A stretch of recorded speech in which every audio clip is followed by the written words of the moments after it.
All right, we about to watch where are the biggest NBA draft busts today by this dude Treese. Cool. You got a Luka An NBA player has been classified as a draft bust. They're given about 1 year or so until people have totally lost sight of where they've gone or what they're up to. In some cases, these guys find themselves over in Europe, but others choose to remain stateside and play in the G League. In this video, we're going to look into the biggest draft bust of every year since 2010. And I'll update you on where they are today. Starting out with 2010, and we got Wesley Johnson, who was the 4th overall pick that year to the Timberwolves. Johnson was a hyper-athletic wing in college, a guy that shot over 40% from 3 as well. While he was a little bit on the older end for a prospect, scouts were pretty certain he'd at the minimum become a really good role player that could score off the ball very well and play good defense. And he wasn't terrible to start out his NBA career. While he struggled with efficiency, the 3-ball fell at an average rate, and what the man could do from an athletic perspective gave Minnesota fans hope for the future. But the improvement never really came. We might need to have like an NBA mental health segment at a certain point. The deception of rooting for a player that doesn't end up that good, because that might be the most detrimental thing to a human since crack.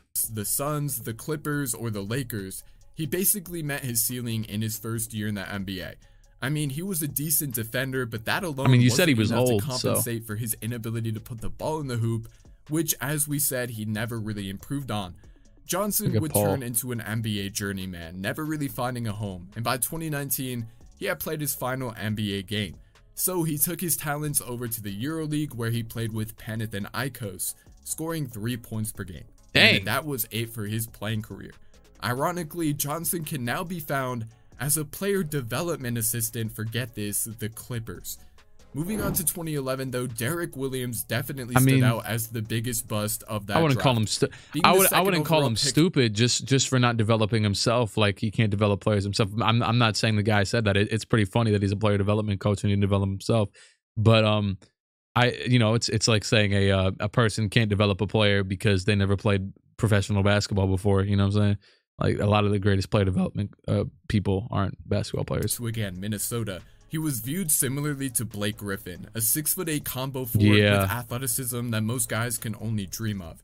After 2 years in Arizona, putting all of that on display, NBA scouts were confident that Williams was ready to bring his dominance in college over to the NBA. To look a little awkward with it, but yeah, he got it. A pretty big issue arose. Derek wasn't a wing. He couldn't really shoot, and he especially couldn't handle the ball. But that would work better in this era. Still an effective big man, right? Well, not really.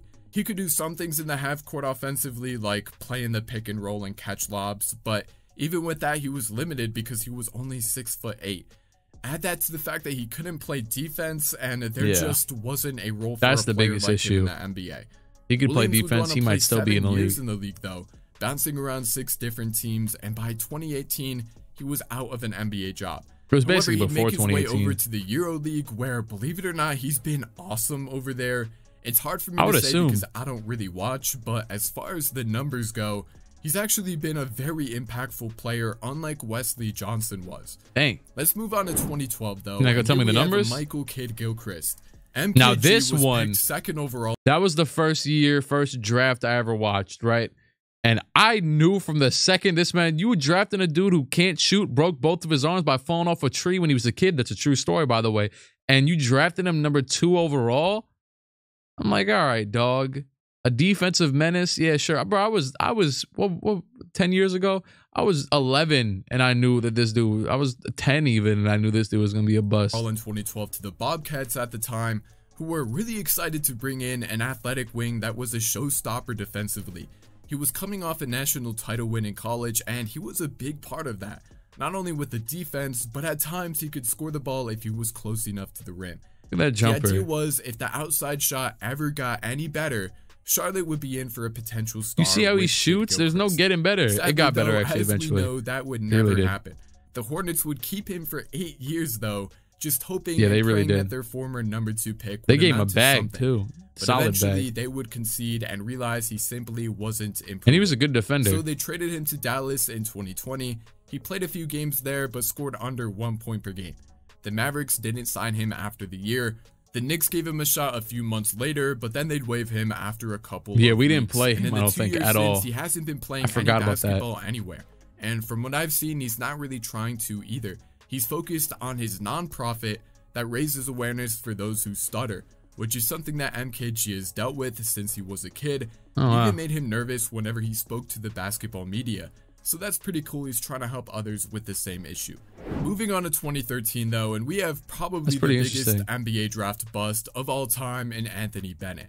So Anthony Bennett was so sad because they made him do like an infomercial for the Raptors G League team, like, oh yeah, hi, I'm Anthony Bennett, this is where I'm from. So the question, and every other person in that doing like the little like thing for the people, whatever, doing the little thing, like it was like a background check on the G League players basically, and like they'd be like, oh yeah, I came from here and I just grinded while I was just bagging groceries at the local I don't know, anywhere, Walmart, and boom, here I am. And you know what I'm saying, that's fantastic. And Anthony was like, hi, he's like, I got drafted by the Cavs, and you know, I was in the league and now I'm here. But like he didn't want to say anything that went wrong, and it was really sad. Is after he played his final NBA game in 2017, where did he go? What happened?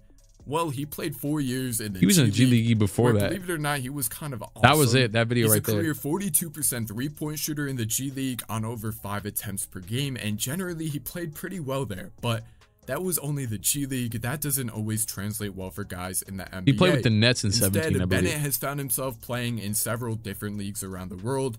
He's played in the Euro League. That didn't last. He's also played in Israel, and today he's actually playing in Taiwan, going into his 2nd year there. Last season, he scored 25 points per game in Taiwan, so it's good to see him doing his thing on the court. Oh, wow. He's out there with Dwight? Maybe, I don't know if he's still out there, but the thing is with some of these guys, like Anthony, I just saw him dunk and just start screaming and stuff. Some people be like, oh my God, you a bust, blah, blah, blah. But like, it's been, obviously the Cavs have won a ring since then, and it's been, what has it been, 2014 or was it 2013? I think it was 13. It's been almost 10 years since that happened, and he's still playing, and it's like, I get joy from thinking about times when I was literally just playing basketball at my local basketball courts. And I understand that he has such a drastic up and down and whatever, but hell, maybe he even finds, I would assume he finds even more enjoyment from playing in those type of leagues, even the G League, whatever, overseas compared to the NBA, because of obviously how uncomfortable he was with both the situation, the expectations, and all that type of stuff. So, hey, it's at least, I always look at it like that. Like, hey, at least it's cool to see him enjoying playing basketball still. Brought us Jabari Parker as the biggest now this one bust. I did scroll down to the comments. I scrolled down to the comments and just saw someone say Jabari Parker's a draft bust. I'm like, oh, well, he probably included Jabari Parker.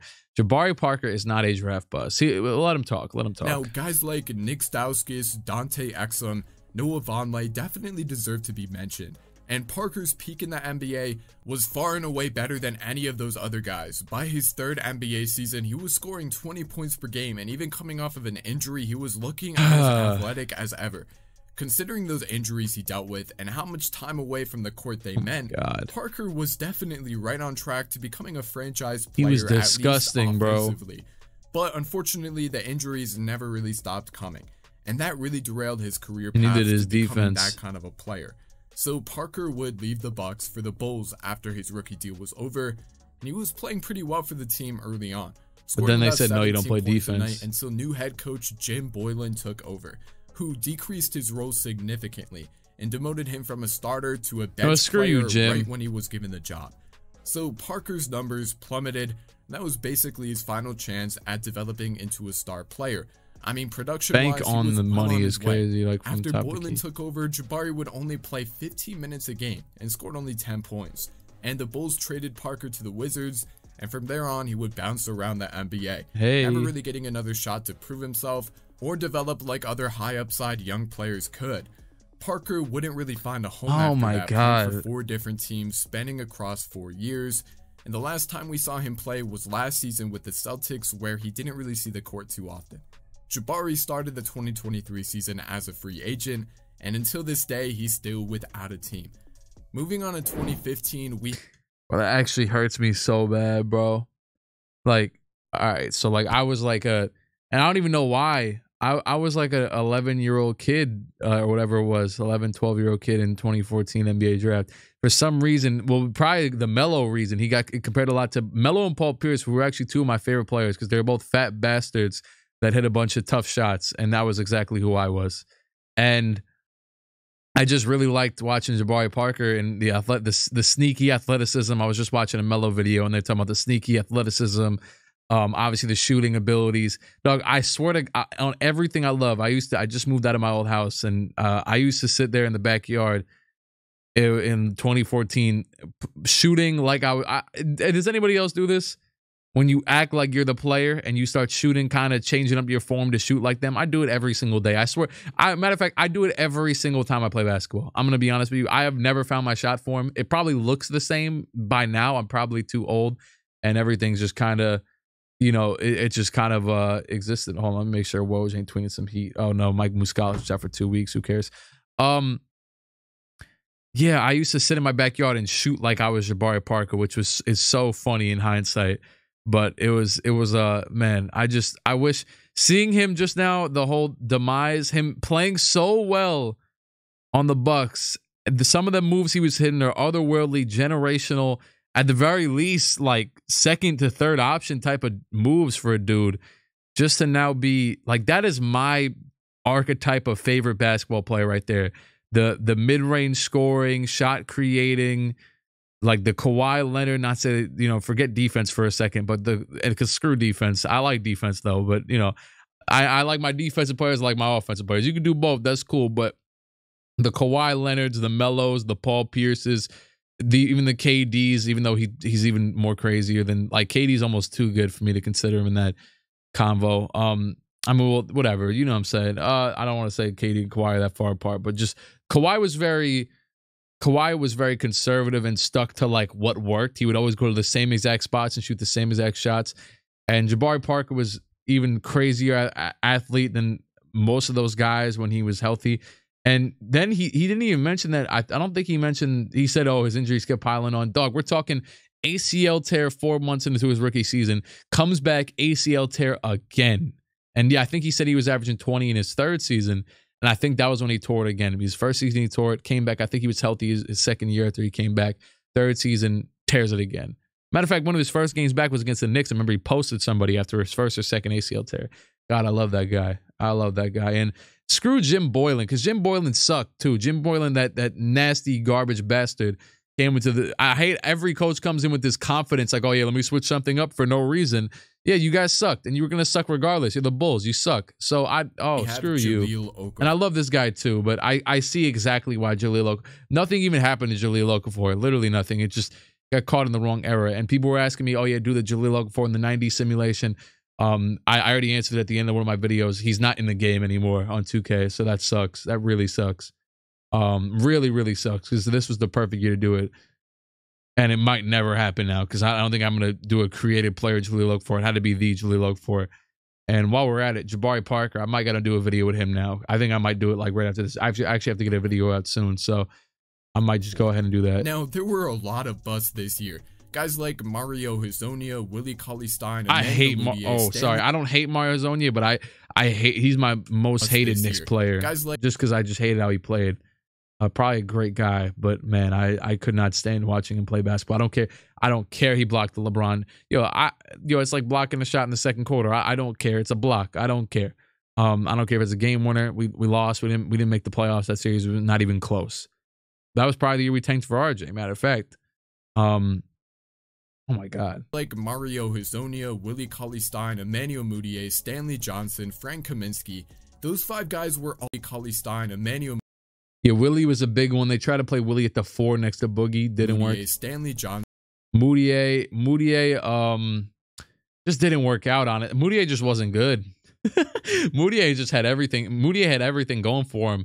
He even got late opportunities with us, with the Knicks. We played him a ton when he got older. And he was cool.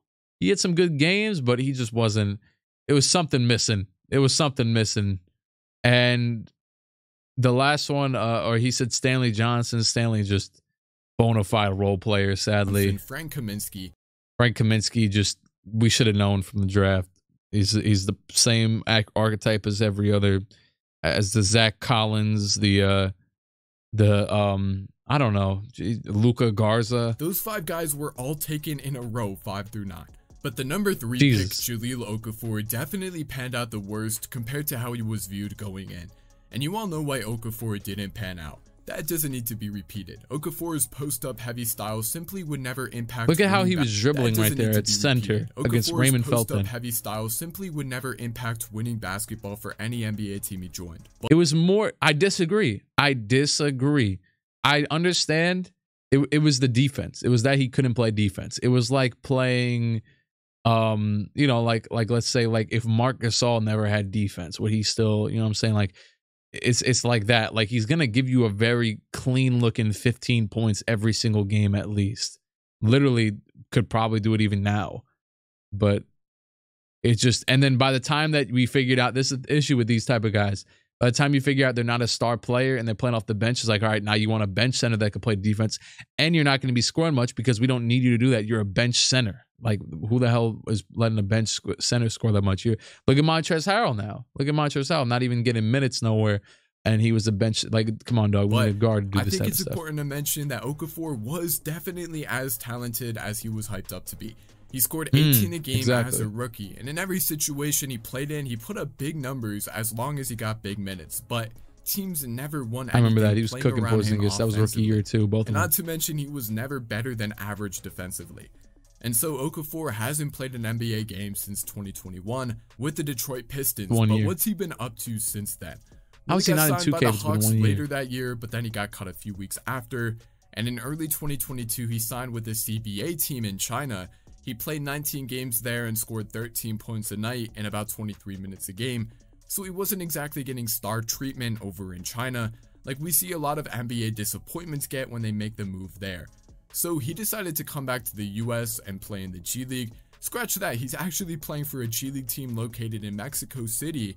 And in 3 games, he's scoring about 16 points per game, making 70% of his shots. So he's playing pretty well. And let's hope he finds his way back into the NBA soon.